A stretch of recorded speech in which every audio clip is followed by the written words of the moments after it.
मनोज बनू आंकड़े हमारे फैसला आपका में आप सभी का स्वागत है। बांग्लादेश में हिंदुओं पर अत्याचार की खबर आप रोज देख और सुन रहे होंगे, लेकिन जो छात्र भारत में पढ़ाई कर रहे हैं, भारत का खाना खा रहे हैं, वो भारत पर ही निशाना भी साध रहे हैं।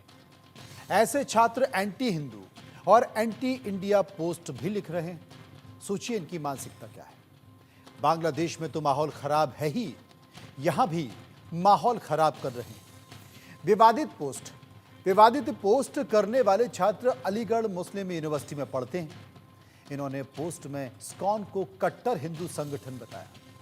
पोस्ट में लिखा है कि यूपी में गाय का गोबर खाने का बड़ा क्रेज है। विवादित पोस्ट को लेकर हिंदू छात्रों ने एएमयू के प्रॉक्टर ऑफिस में शिकायत दर्ज कराई। शिकायत के बाद एएमयू प्रशासन ने भी इस मामले में जांच शुरू कर दी और आरोपी छात्रों को नोटिस भी दिए। एएमयू बांग्लादेश स्थित एएमयू एडमिशन सेंटर से भारी जानकारियां भी मांग रहा है। बांग्लादेश के कट्टरपंथियों की मानसिकता को समझिए। बांग्लादेश फौज का एक रिटायर्ड अफसर नई टेरर फोर्स भी खड़ी कर रहा है। सवाल है कि किसके लिए ये सब, किसके लिए हो रहा है और क्यों हो रहा है, किसकी मदद से है। इन सब खबरों के बीच सवाल बहुत से हैं। क्या एक वक्त देश में कुछ जगहों पर सीएए का विरोध गलत था? बांग्लादेश और बांग्लादेशी छात्रों को लेकर हमने जनता की राय भी जानी। इस वक्त हम चर्चा करेंगे। एक पैनल भी हमारे साथ मौजूद होगा, लेकिन उसके पहले कुछ बयान, तस्वीरें हैं, इन्हें देखिए।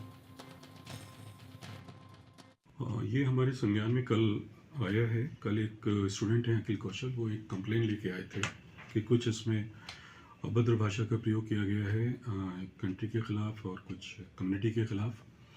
तो उस चीज़ को देखते हुए हम इसकी इंक्वायरी कर रहे हैं कि स्टूडेंट हैं भी कि नहीं हमारे, और अगर स्टूडेंट हैं तो हम इसमें ज़रूर हम एक्शन लेंगे इसके ऊपर, अगर उन्होंने ऐसा किया है।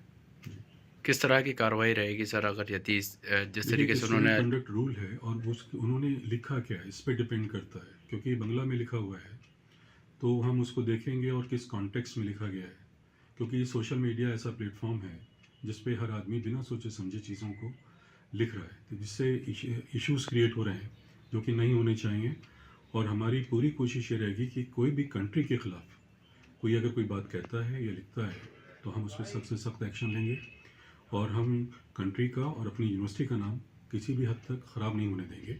ये हमारा कमिटमेंट है और हमारी पूरी कोशिश रहेगी। और हम उनकी काउंसलिंग भी करेंगे और फॉरेन स्टूडेंट्स की भी, कि ये राइट प्लेटफॉर्म नहीं है जहाँ पे आप लिखें, और ऐसा लिखने की कोई ज़रूरत भी नहीं। मेरा नाम अखिल कौशल है, मैं मास्टर्स का स्टूडेंट हूँ। पास्ट में इंडिया और बांग्लादेश के बीच में बहुत फ्रेंडली रिलेशंस थे, क्योंकि वहाँ पर अवामी लीग की गवर्नमेंट थी।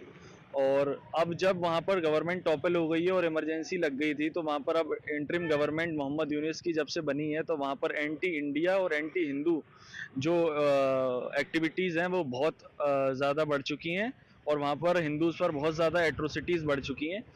और इसी के रिलेटेड में एएमयू में कई सारे बांग्लादेशी स्टूडेंट्स हैं जो उनके मोहम्मद यूनिस के सिंपैथाइजर्स हैं और उनकी आइडियोलॉजी को प्रमोट करते हैं। एक स्टूडेंट ने अपने फेसबुक पर इस्कॉन को बैन करने के ऊपर और इस्कॉन को रेडिकल और एक्सट्रीमिस्ट ऑर्गेनाइजेशन पोस्ट किया है, और उसको बैन करने के लिए भी पोस्ट किया है। जबकि इस्कॉन का बहुत ज़्यादा रेलिवेंस है, हमारा अलीगढ़ जो है ब्रज रीजन में आता है और इस्कॉन का ब्रज रीजन में बहुत ज़्यादा रेलिवेंस है।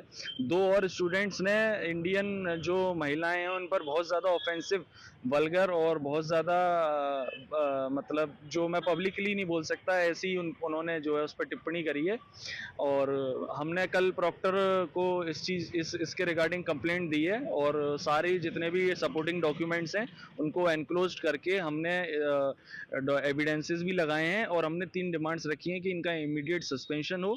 सेकंड हमारी डिमांड थी कि इनका डिपोर्टेशन हो वापस बांग्लादेश, और इनका जो वीज़ा, स्टूडेंट वीज़ा है वो कैंसिल किया जाए। थर्ड हमारी डिमांड थी कि जितने भी फॉरेन स्टूडेंट्स हैं इंक्लूडिंग बांग्लादेशी स्टूडेंट्स, इनके ऊपर सुपरविजन रखा जाए, इनकी बैकग्राउंड चेकिंग हो और इनका जो सोशल मीडिया अकाउंट्स है उस पर सुपरविजन रखा जाए कि ये क्या पोस्ट करते हैं और इनकी आइडियोलॉजी क्या है। मेन वीडियोस वगैरह हैं किस पे, मतलब ये जो इन्होंने वायरल किया है कौन सी आईडी है? ये इनकी पर्सनल आईडी से इन्होंने पोस्ट करी हैं चीज़ें, और एक ने इस्कॉन के ऊपर पोस्ट करी है और 2 ने इंडियन महिलाओं के ऊपर, और बाकी क्लास के छात्र हैं जो ये अभी मैं पक्का नहीं कह सकता, लेकिन ये हैं एएमयू के ही स्टूडेंट्स हैं। और बाकी मेन एएमयू एडमिनिस्ट्रेशन के लिए कंसर्न ये है कि ये यहाँ पर इस तरह के कंटेंट पोस्ट करके ये इतना सिक्योर कैसे फील कर सकते हैं, जबकि ऐसा कंटेंट पोस्ट करके इनको इनसिक्योर फील होना चाहिए। इन सब लोगों को सिर्फ मेरा एक ही जवाब है, भारत माता की जय, भारत माता की जय, भारत माता की जय। गंभीर मामला है अभिव्यक्ति की आजादी। क्या भारत में जो अभिव्यक्ति की आजादी है उसका फायदा उठाया जा रहा है? एक तरफ बंगाल में, बांग्लादेश में अल्पसंख्यक हिंदुओं पर अत्याचार किए जा रहे हैं, उनकी संपत्तियों को लूटा जा रहा है, महिलाओं के साथ गलत व्यवहार किया जा रहा है, और दूसरी तरफ भारत में रहकर बांग्लादेश के छात्र भारत को गालियां दे रहे हैं, भारतीय महिलाओं के खिलाफ अभद्र टिप्पणी कर रहे हैं। वो उत्तर प्रदेश के लोगों के बारे में कहते हैं कि इनको तो गाय के गोबर खाने का शौक है। वो भारत में रहकर स्कॉन पर बैन लगाने की बात कर रहे हैं। वो कहते हैं कि हम कट्टर हिंदुत्व के खिलाफ हैं। भारत में रहकर, भारत की सरजमीन में रहकर, भारत की यूनिवर्सिटी में रहकर वो अपने सोशल मीडिया पर, वो वीजा लेकर आए हैं, वो यूनिवर्सिटी में रह रहे हैं, वो पढ़ाई कर रहे हैं, और वो अपनी सोशल मीडिया की आईडी पर भारत के खिलाफ अभद्र टिप्पणी कर रहे हैं। अभिव्यक्ति की आजादी होनी चाहिए। ये बड़े अजीब सी स्थिति है। मुझे लगता है कि बहुत गंभीरता से इस पर कार्रवाई भी होनी चाहिए। और जिस बात की शिकायत इस वक्त छात्र ने की है, जो वकील ने की है, वो कह रहे हैं कि इनका वीज़ा कैंसिल किया जाए और इनके सोशल मीडिया प्रोफाइल पर लगातार नज़र रखी जाए। मामला क्या था, कहां से शुरू हुआ? भारत की सरजमीन पर बैठकर भारत में एजेंडा चलाया जा रहा था। प्रमोद कुमार हमारे संवाददाता अलीगढ़ से इस वक्त हमारे साथ जुड़ गए। प्रमोद, मैं आपसे ये कहना चाहता हूं कि जरा विस्तार से समझाइए कि ये पूरा मामला हुआ क्या, कैसे ये चीजें पकड़ में आई और कार्रवाई के तौर पर क्या हुआ? और जी, पहले मैं आपको बता दूं, अलीगढ़ मुस्लिम यूनिवर्सिटी के छात्रों का विवादों से पुराना नाता है। बात बांग्लादेश की करूं, बांग्लादेश के छात्र महज कुछ हैं। यानी अलीगढ़ मुस्लिम यूनिवर्सिटी में तालीम लेने वाले केवल 27 छात्र हैं। 27 में से 23 वो छात्र हैं जो बांग्लादेश चले गए, और इनमें से केवल 3 छात्र अलीगढ़ मुस्लिम यूनिवर्सिटी यानी अलीगढ़ में प्रेजेंट में मौजूद है। 3 में से 2 छात्रों ने सोशल मीडिया पर पोस्ट लिखा है, पोस्ट बांग्लादेश की लैंग्वेज में। और सुनिए, इतना गंदा पोस्ट लिखा है हिंदुस्तान की महिलाओं को लेकर, यूपी की महिलाओं को लेकर, इसके अलावा इस्कॉन मंदिर को लेकर। उन तमाम 2 छात्रों ने वो पोस्ट लिखा है जिसको सुनकर, पढ़कर आप एक बार हैरान हो जाएंगे। यानी इंडिया न्यूज के दर्शक एक बार जरूर उसे पढ़ने के बाद हैरान हो जाएंगे। यानी अलीगढ़ मुस्लिम यूनिवर्सिटी में इन टोटल 32,000 छात्र तालीम हासिल करते हैं, और तमाम समुदाय से वो ताल्लुक रखते हैं। ऐसे में मैच 27 छात्रों में से 2 छात्रों की हिम्मत देखिए, अलीगढ़ मुस्लिम यूनिवर्सिटी में तालीम हासिल कर रहे हैं और वो हिंदुस्तान को लेकर ही विवादित पोस्ट डाल रहे हैं। बावजूद देखिए, अलीगढ़ मुस्लिम यूनिवर्सिटी के एडमिनिस्ट्रेशन का अभी तक पूरे मूवमेंट पर कोई भी बयान सामने नहीं आया। नहीं, बयान का मतलब कोई भी कार्रवाई अलीगढ़ मुस्लिम यूनिवर्सिटी ने नहीं की। और विवादित जो पोस्ट थी वो तमाम सोशल मीडिया प्लेटफॉर्म पर वायरल हो रही थी। ऐसे में हिंदूवादी जो अलीगढ़ मुस्लिम यूनिवर्सिटी के एक छात्र हैं, उन्होंने लिखित में शिकायत अलीगढ़ मुस्लिम यूनिवर्सिटी के प्रोफेसर डॉक्टर वसीम अली खान को दी है। उसके बाद फिर अलीगढ़ मुस्लिम यूनिवर्सिटी का प्रशासन जागा है। और जागने का मतलब ये नहीं कि कोई बहुत बड़ी कार्रवाई कर दी हो, मैं छोटी सी कार्रवाई की है कि उन दोनों छात्रों के लिए नोटिस जारी कर दिए। सबसे बड़ी बात यह है कि बांग्लादेश में हिंदुओं के साथ क्या हो रहा है ये किसी से छुपा नहीं है। प्रमोद, वो तो हमें समझ में आ गया, लेकिन उत्तर प्रदेश में योगी आदित्यनाथ का राज है, उत्तर प्रदेश में भारतीय जनता पार्टी की सरकार है, और उत्तर प्रदेश की सरजमी पर यह सब हो रहा है। क्या कोई बड़ा नेता, क्या सरकार की तरफ से कोई संकेत और संदेश निकल कर नहीं आए? महिलाओं के बारे में अभद्र टिप्पणी की गई है, उत्तर प्रदेश के लोगों को गाय का गोबर खाने वाला बताया गया है। वो ये कहते हैं, वो बड़े फक्र के साथ कह रहे हैं कि हम कट्टर हिंदुत्व के खिलाफ हैं, हम इसका विरोध करते हैं। उसके बावजूद भी सरकार अब तक कुछ नहीं कर पा रही है, और प्रशासन का तो आपने बता दिया कि अब तक बयान भी नहीं हो, कोई बड़ी कार्रवाई भी नहीं। और जी, सबसे पहले मैं आपको धरातल पर यह बता दूं, अलीगढ़ मुस्लिम यूनिवर्सिटी यानी एएमयू में 32,000 छात्र तालीम हासिल करते हैं, और तालीम हासिल करने वाले इनमें से 4% महज हिंदू छात्र हैं। उसके अलावा जो जितने भी छात्र हैं वो सारे मुस्लिम हैं। अलीगढ़ मुस्लिम यूनिवर्सिटी का विवादों से पुराना नाता है। हर दिन बयान और ऑडियो वीडियो को लेकर अलीगढ़ मुस्लिम यूनिवर्सिटी जाना जाता है। यानी यहाँ के जो छात्र हैं वो शिक्षा के तालीम के साथ साथ तमाम बयान को लेकर अलीगढ़ मुस्लिम यूनिवर्सिटी को सुर्खियों में रखते हैं। ऐसे में महज सबसे बड़ी बात देखिए मनोज जी, सबसे बड़ी बात यह है कि महज 2 छात्र अलीगढ़ मुस्लिम यूनिवर्सिटी में जो तालीम हासिल कर रहे हैं वो हिंदुओं को लेकर विवादित टिप्पणी कर रहे हैं, और टिप्पणी के बावजूद भी आप ये अंदाजा लगा लीजिए कि अलीगढ़ मुस्लिम यूनिवर्सिटी के प्रॉक्टर एडमिनिस्ट्रेशन की तरफ से अभी तक पूरे मूवमेंट पर कोई कार्रवाई नहीं की गई। मामला मीडिया के सुर्खियों में आने के बाद जी, एक अलीगढ़ मुस्लिम यूनिवर्सिटी के प्रॉक्टर वसीम अली खां के द्वारा अब तक कोई भी कार्रवाई नहीं की गई है। हमारे सहयोगी प्रमोद ये बता रहे हैं कि इतना बड़ा मामला है और ये मामला पूरे देश में चर्चाओं में है, अंतर्राष्ट्रीय मुद्दा है, लेकिन भारत की सरजमी पर भारत के खिलाफ एजेंडा बनाया जा रहा है और अलीगढ़ मुस्लिम यूनिवर्सिटी प्रशासन चुप है। बहुत बहुत शुक्रिया करेंगे प्रमोद, आप नजर बनाए रखिए, हम लगातार आपके पास आते रहेंगे और पता करते रहेंगे कि अलीगढ़ मुस्लिम यूनिवर्सिटी ने क्या वाकई कार्रवाई की या नहीं की। इन सबके बीच हमने एक सर्वे करा इस घटना को लेकर, कुछ सवाल पूछे हैं। पहला सवाल आपके सामने, एएमयू में बांग्लादेशी छात्रों ने हिंदू विरोधी पोस्ट किए हैं, इस पर क्या एक्शन होना चाहिए? यूनिवर्सिटी से निकाला जाना चाहिए 14% लोगों ने कहा, 28% लोगों ने कहा पुलिस को तत्काल एक्शन लेना चाहिए, 52% लोगों ने कहा इनका वीजा कैंसिल कर देना चाहिए और इन्हें बांग्लादेश वापस भेज देना चाहिए, 6% लोग इस पर कुछ भी कहना नहीं चाहते थे। सर्वे का एक और सवाल, क्या भारत में रह रहे सभी बांग्लादेशियों के दस्तावेजों की जांच होनी चाहिए? 91% लोगों ने कहा बिल्कुल होनी चाहिए, 9% लोगों ने कहा नहीं होनी चाहिए। सर्वे का एक और सवाल हम आपके सामने लेकर आते हैं, बड़ा महत्वपूर्ण सवाल है। बांग्लादेशी फौज का रिटायर्ड अफसर मेजर सैयद मोहम्मद जिया उल हक नई टेरर फोर्स खड़ी कर रहा है, किसकी शय पर? 19% लोग कह रहे थे कि पाकिस्तान की शय पर हो रहा है, 38% लोगों ने कहा यूनिस सरकार की शय पर हो रहा है, 40% लोग कट्टरपंथियों की बात कर रहे थे और 3% लोग इस पर कुछ भी कहना नहीं चाहते थे। चर्चा करते हैं, समझने की कोशिश करते हैं। हमारे साथ मौजूद हैं major general retired Brajesh Kumar, पूर्व डीजी मिलिट्री इंफ्रास्ट्रक्चर के रहे हैं, संजीव श्रीवास्तव विदेशी मामलों के जानकार मेरे साथ मौजूद हैं। संजीव जी, मैं पहले आपसे पूछना चाहता हूं, आखिर हो क्या रहा है बांग्लादेश में?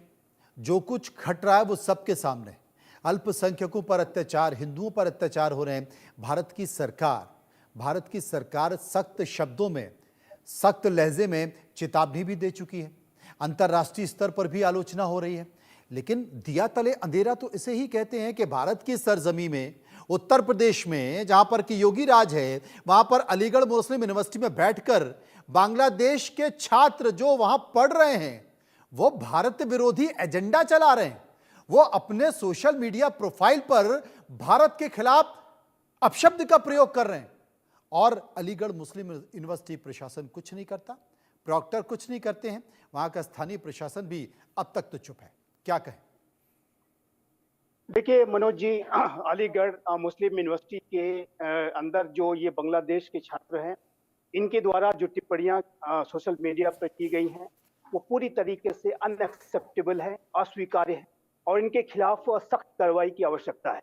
और इनके द्वारा जो ये टिप्पणियां की गई हैं, इनके विरुद्ध जाहिर है कि केस दर्ज किया जाना चाहिए और ये यूनिवर्सिटी प्रशासन, जो अलीगढ़ मुस्लिम यूनिवर्सिटी का जो प्रशासन है, ये उनकी भी जिम्मेदारी है कि इन छात्रों के खिलाफ कड़ी से कड़ी कार्रवाई करें। और यदि ये जाहिर है कि इनकी जो टिप्पणियां हैं, इस तरीके की टिप्पणियां करते हुए इन्होंने ये जो अपराध किया है, उसका जो भी कड़ा से कड़ा उसका दंड जो हो सकता है उन्हें दिया जाना चाहिए। भारत के प्रधानमंत्री श्री नरेंद्र मोदी के नेतृत्व का ये जो नया भारत है, उसे इस तरीके की जो कट्टर रेडिकल इस्लामिस्ट जो सोच है, जो आतंक परस्त सोच है, वो स्वीकार नहीं है। चाहे वो भारत की धरती पर इन्होंने ऐसा दुस्साहस किया है, जाहिर है कि इस दुस्साहस का उसका परिणाम उन्हें मिलना चाहिए। और मैं आपके चैनल के माध्यम से अलीगढ़ मुस्लिम यूनिवर्सिटी के प्रशासन से ये अनुरोध करूंगा कि इन छात्रों के खिलाफ वो सख्त कार्रवाई करे। स्थानीय प्रशासन को भी इस मामले का गहरा संज्ञान लेते हुए इनके खिलाफ सांप्रदायिक सौहार्द को बिगाड़ने की जो इनकी साजिश लगती है, उसके खिलाफ एक केस दर्ज करना चाहिए। तो ये स्पष्ट है कि बांग्लादेश के अंदर हो या बांग्लादेश की इसी तरीके की एक रेडिकल इस्लामिस्ट, जिहादी, आतंक परस्त, अतिवादी मानसिकता से ग्रसित जो छात्र हैं, जहाँ कहीं भी ये पढ़ रहे हैं, ये जाहिर है कि पूरे क्षेत्र का, पूरे साउथ एशिया का और पूरे विश्व में ये वातावरण को खराब करने की साजिशें रच रहे हैं। बांग्लादेश में मनोज जी, इसमें कोई दो राय नहीं है कि वहां पर कट्टरपंथी अपना दबाव बढ़ाते जा रहे हैं, चाहे वो बांग्लादेश की जो जमायते इस्लामी बांग्लादेश हो, अनेक अन्य आतंकवादी संगठन हो, या उसको सपोर्ट करने वाली, शह देने वाली जो वहां की वर्तमान समय की अंतरिम सरकार है, वो सभी जिस तरीके से काम कर रहे हैं। और अब तो ऐसी भी रिपोर्ट्स आ रही हैं कि बांग्लादेश की जेलों से भागे हुए कई आतंकियों ने मिलकर एक संगठन भी बनाया है, जी और ये जो एक आतंकी साजिशें रच रहे हैं, और जाहिर है जी। कि ये जो आतंकी साजिशें हैं वो भारत के विरुद्ध रचेंगे। तो ये जो पूरा बांग्लादेश के अंदर की जो स्थिति है वो बेहद चिंताजनक है। बेहद और चिंताजनक है भारत और इसे लेकर कई सारे सवाल भी उठ रहे हैं। हमारे साथ ब्रजेश कुमार भी मौजूद है, मैं उनके पास चलूंगा। ब्रजेश जी, बांग्लादेशी फौज का रिटायर्ड अफसर मेजर सैयद मोहम्मद जिया-उल-हक एक नई टेरर फोर्स खड़ी कर रहा है, क्या मकसद हो सकता है? और अगर बांग्लादेश में वो नई टेरर फोर्स खड़ी कर रहा है, मैं तो कनेक्ट करना चाहता हूं कि हाल के दिनों में जो पाकिस्तान से बांग्लादेश आते थे वीजा पे, उनका सख्त सिक्योरिटी चेकिंग की जाती थी। अब जो सिक्योरिटी क्लियरेंस है वो बंद कर दिया गया है, बांग्लादेश ने उसको छूट दे दी। मुझे तो लगता है कि पाकिस्तान से बहुत जल्द ना जाने कितने आतंकवादी इस टेरर फोर्स में भर्ती होने वाले हैं। मनोज जी, जो आपका शक है, जो आपका सवाल है, बहुत ही स्वाभाविक है। बांग्लादेश हमारा बहुत ही अच्छा मित्र रहा है, और उसके साथ हमारी जो संबंध रहे हैं पिछले 15 सालों में, जब तक कि ये 5 अगस्त की घटना नहीं हुई थी, और बहुत ही अच्छे हुए। और वो संबंध हमारे देश के लोगों और खासकर बांग्लादेश के लोगों के लिए बहुत ही फायदेमंद साबित हुआ। या उनकी समृद्धि हो या उनकी ह्यूमन डेवलपमेंट इंडेक्स हो, बहुत ही उन्होंने अच्छा अच्छे रिलेशनशिप के वास्ते ये प्रगति पाई। और बांग्लादेश एक छोटा सा देश नहीं है, 17 करोड़ की आबादी का एक बहुत ही बड़ा देश है, और हमारे साथ इसकी जो सीमाएं हैं वो करीब 4000 किलोमीटर से ज़्यादा है। ये तो बहुत दुख की बात है कि वहाँ पे 5 अगस्त को तख्ता पलट हो गया, विदेशी और क्या कहते हैं फोर्सेस के कारण, और इंटरनल भी कुछ डायनामिक्स थी, वन पार्टी वगैरह वगैरह करके। तो ये जो हम देख रहे हैं, क्योंकि एक चुनी हुई सरकार जो 15 साल से कार्यरत थी, उसको डिसमिस कर दिया गया under difficult conditions, under trying condition, तो पावर वैक्यूम सा हो गया। उस वैक्यूम का फायदा जो लंपन एलिमेंट्स हैं या जो जिहादी एलिमेंट्स हैं, उन्होंने भरपूर लिया। और खास करके जब नए उनके जो एडवाइजर आए हैं, यूनुस साहब, वैसे तो बहुत ही काबिल आदमी हैं, लेकिन एडमिनिस्ट्रेशन के अंदर शायद उनकी पकड़ उतनी मजबूत भी नहीं। और ये जैसे मैंने बताया, वैक्यूम की वजह से बहुत सारे एलिमेंट्स आ गए। और आपने देखेंगे, जिसे हम सब लोगों ने सुना है और देखा है, जो जनमत था पुरानी सरकार के, उसके विपरीत लोगों ने काम करना शुरू कर दिया, स्टूडेंट बॉडीज वगैरह वगैरह सब मिला करके। तो क्या किया उन्होंने, पहले जो उनके जो हिंदू हैं उनके पीछे पड़ गए, उनकी जान माल हानि की संपत्ति की और लोगों को परेशान किया। जो मंदिर वगैरह हैं उसके तोड़ फोड़ की, और उसके अलावा उनके अंदर भी बहुत सारे काम किए। जो जस्टिस साहब थे, चीफ जस्टिस, उनको हटाया। तो एक ग्रेट चेंजेस के चक्कर मतलब में पूरी तरह से तख्ता पलट हो गया, उसमें क्या सरकार, क्या प्रशासन और क्या न्यायपालिका, सबका तख्ता पलट हो गया और पूरी तरह से वो कट्टरपंथियों के हाथ में आ गया। सर्वे के 2 सवाल जो हमने लोगों से पूछे, और सीए का मकसद भारत के पड़ोसी देशों में रह रहे गैर मुस्लिम अल्पसंख्यक को भारत की नागरिकता मिले, या सीएए का विरोध गलत था। 69% लोगों ने कहा हाँ गलत था, 25% लोगों ने कहा ऐसा नहीं है, 6% लोग इस पर कुछ भी कहना नहीं चाहते थे। सर्वे का एक और सवाल, तनाव के बीच बांग्लादेश से अच्छी खबर, विजय दिवस के लिए 16 दिसंबर को भारत आएंगे मुक्ति योद्धा, और इसके पीछे की वजह क्या है? 42% लोगों ने कहा हर साल की ये रूटीन प्रक्रिया है इसलिए आएंगे। भारत का दबाव है, 18% लोगों ने कहा। मुक्ति योद्धाओं की नाराजगी नहीं चाहते हैं यूनिस, 32% लोगों ने कहा, और 8% इस पर कुछ भी कहना नहीं चाहते। संजीव जी मेरे साथ मौजूद हैं। संजीव जी, असल में बहुत सारे लोग इस बात का जिक्र कर रहे हैं कि देखिए जो शेख हसीना की पार्टी थी उसके नेता, उनके कार्यकर्ताओं के चाहने वाले वो एक बड़ी संख्या है, मुक्ति योद्धाओं की एक बड़ी संख्या है। इसलिए यूनिट सरकार बहुत संभल कर भी चल रही है और वहाँ पर जितने भी जो कट्टरपंथी हैं जो वहाँ अल्पसंख्यकों को प्रताड़ित कर रहे हैं या एक कुरूप सा चेहरा दिखाई दे रहे हैं, वो मुट्ठी भर लोग हैं। लेकिन उन मुट्ठी भर लोगों को भी यूनिट सरकार रोक नहीं रही है, उन पर लगाम नहीं कस रही है। इसका सीधा संकेत यह है कि सरकार उनके साथ है। देखिए, ये मोहम्मद यूनुस की सरकार की जो विफलता है वो स्पष्ट रूप से दिखती है। और अभी हाल के समय में मोहम्मद यूनुस की सरकार ने जैसे कदम उठाए हैं, जैसे जमाते इस्लामी बांग्लादेश और उससे जुड़ा हुआ एक छात्र संगठन इस्लामी छात्र शिविर के ऊपर लगा हुआ प्रतिबंध उन्होंने हटा लिया। एक अल कायदा से जुड़ा हुआ आतंकी संगठन जो कि वहां पर गंभीर आतंकी घटनाओं के लिए जिम्मेदार रहा, उसके मुखिया को जसीमुद्दीन रहमानी को छोड़ देना, और वहीं दूसरी तरफ शेख हसीना की का जो डिप्लोमेटिक पासपोर्ट रद्द कर देना, अवामी लीग के समर्थकों के खिलाफ लगातार कार्रवाई करना, उनको फासिस्ट करना, ये जो मोहम्मद यूनुस की सरकार का जो अप्रोच है वो पक्षपातपूर्ण दिखाई देता है। मोहम्मद यूनुस की सरकार जो है कट्टरपंथियों के दबाव में काम करती हुई दिखाई देती है। ये तो अभी जो भारत का इतना एक दबाव जो बन रहा है, यूनाइटेड स्टेट्स ऑफ अमेरिका में भी आप देखेंगे कि 20 जनवरी के बाद जब डोनाल्ड ट्रंप जब वहां पर सत्ता संभालेंगे तो उसके बाद अमेरिका के जो डीप स्टेट का जो समर्थन इस पूरे शहर को मिल रहा था, उसमें भी कमी आ सकती है। और जाहिर है कि ये जो पूरी स्थितियां हैं, ये बांग्लादेश के अंदर की जो पूरी सिचुएशंस हैं, जाहिर है कि एक चिंताजनक स्थितियां जो बनी हुई हैं उसमें एक सुधार की संभावना दिखाई देती है। और ये वर्तमान समय में हम ये देख सकते हैं कि जो बांग्लादेश के पूरी जो सिचुएशन है, वो उस सिचुएशन के ऊपर लगाम लगाने में भारत अपनी पूरे दबाव को बनाने की कोशिश कर रहा है। भारत की तरफ से ये पूरी कोशिश की जा रही है कि बांग्लादेश की इस अंतरिम सरकार के ऊपर एक दबाव बना करके रखा जाए, और यही कार्य विश्व के अन्य जिम्मेदार लोकतांत्रिक राष्ट्रों को भी करने की आवश्यकता है।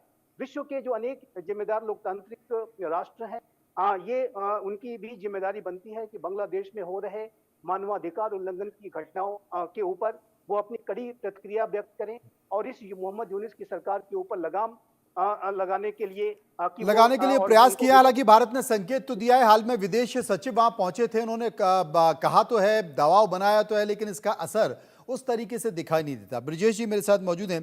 ब्रजेश जी, भारत की उदारता को देखिए, भारत की अभिव्यक्ति की आज़ादी को देखिए कि बांग्लादेश के लोग, मतलब तमाम अल्पसंख्यक बांग्लादेश में, हिंदू अल्पसंख्यक बांग्लादेश में डर रहे हैं, उन्हें गिरफ्तार कर लिया गया है और वहाँ पर अल्पसंख्यक भाग रहे हैं, उन्हें डर है कि उन्हें मारा जा रहा है, पीटा जा रहा है, उनकी संपत्ति को छीना जा रहा है। लेकिन भारत की उदारता, भारत की अभिव्यक्ति की आज़ादी देखिए कि बांग्लादेश से पढ़कर हिंदुस्तान आए वो तमाम छात्र अलीगढ़ मुस्लिम यूनिवर्सिटी में पढ़ रहे हैं और भारत विरोधी पोस्ट कर रहे हैं, भारत की महिलाओं के बारे में अपशब्दों का जिक्र कर रहे हैं, अनाप शनाप लिख रहे हैं। उत्तर प्रदेश, जिस राज्य की सीमा में वो रह रहे हैं, उस उत्तर प्रदेश के लोगों के बारे में कह रहे हैं कि ये तो साहब गाय का गोबर खाने वाले हैं। आप देखिए, उदारता देखिए और हिम्मत देखिए। अगर ये सब हिंदुस्तान का कोई छात्र बांग्लादेश में करता तो उसके साथ क्या होता अब तक? मनोज जी, देखिए, ये बात जो आप कह रहे हैं बहुत लाजमी है, और लेकिन हमें थोड़ा सा उठ के ये चीजें देखनी पड़ेगी। देखिए, जिहादी एलिमेंट्स तो बांग्लादेश में 71 के बाद में भी रह गए थे। 71 से 75 तक जब हमारा पूरा शेख मुजीब वहां जिंदा थे, तब से रह गए। लेकिन गौर करने की ये बात है कि उनकी संख्या शायद कम, और जो आपने जिक्र किया अपने विदेश सचिव का वहां जाना, बड़ा अच्छा काम रहा है भारत सरकार का। करीब 5-6 महीने दिए स्टेबलाइज होने के बाद, और उनसे बातचीत करना और नो नॉनसेंस टर्म में अपने कंसर्न्स को बताना। लेकिन मैं ये चाहूंगा कि दबाव में काम ना हो। हमने दबाव का एक गलत उदाहरण देख लिया है, नेपाल को, जो हमने चक्काबंदी की थी, नाकाबंदी की थी कुछ साल पहले तेवा की सरकार ने। नेपाल के लोग उसको नहीं भूलते हैं।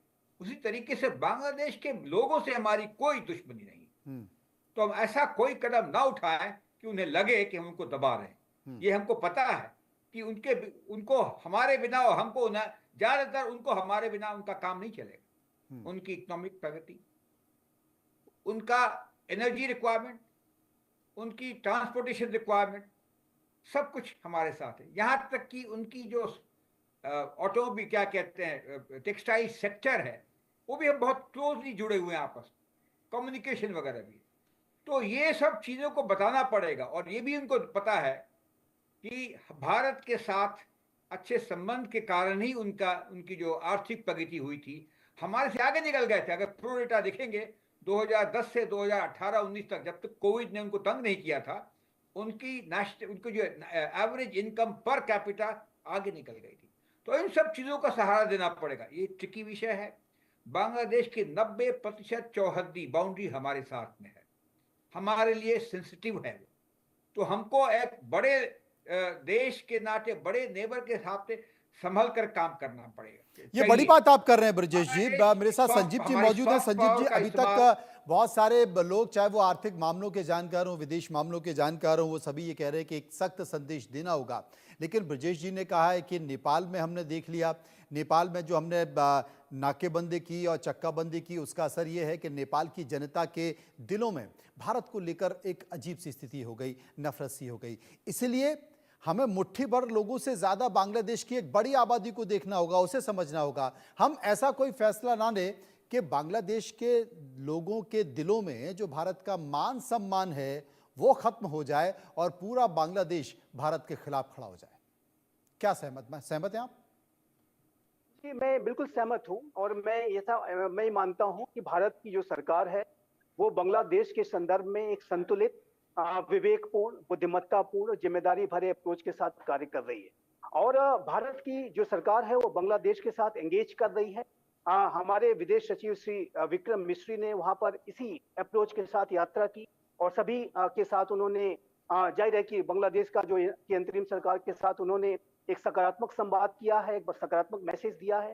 और ये बात बहुत स्पष्ट है कि भारत का जो अप्रोच बांग्लादेश को लेकर के है वो मित्रवत है।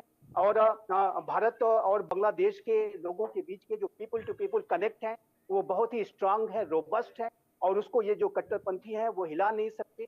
ये जो बांग्लादेश और भारत के संबंधों की जो नींव है वो इतनी गहरी है कि ये जो काले बादल अभी बांग्लादेश और भारत के संबंधों में दिख रहे हैं वो इसके ऊपर कोई बड़ा प्रभाव नहीं डाल पाएंगे, और ये जो निराशाजनक स्थितियां वहां पर अवश्य दूर होंगी।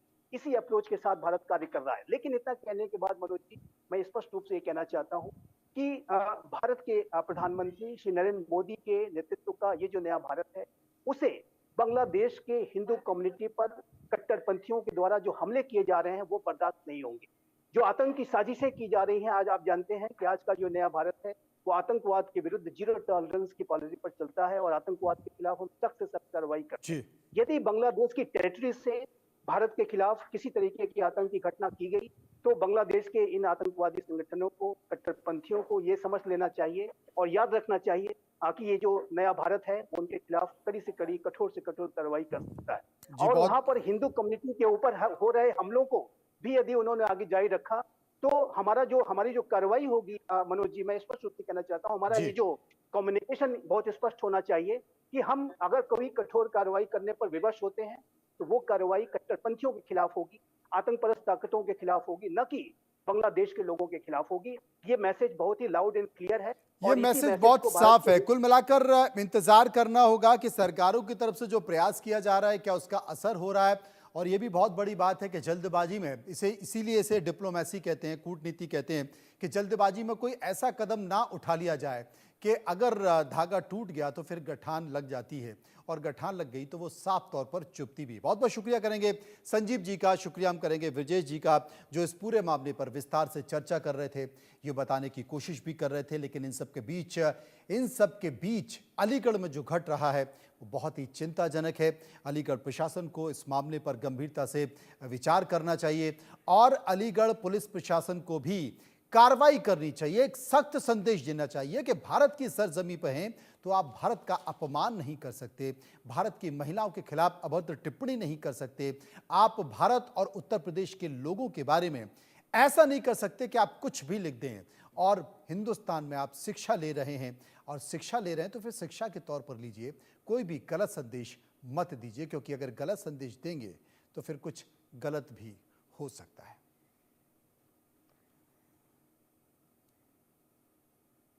आगे बढ़ते हैं और बात कर लेते हैं डोनाल्ड ट्रंप के शपथ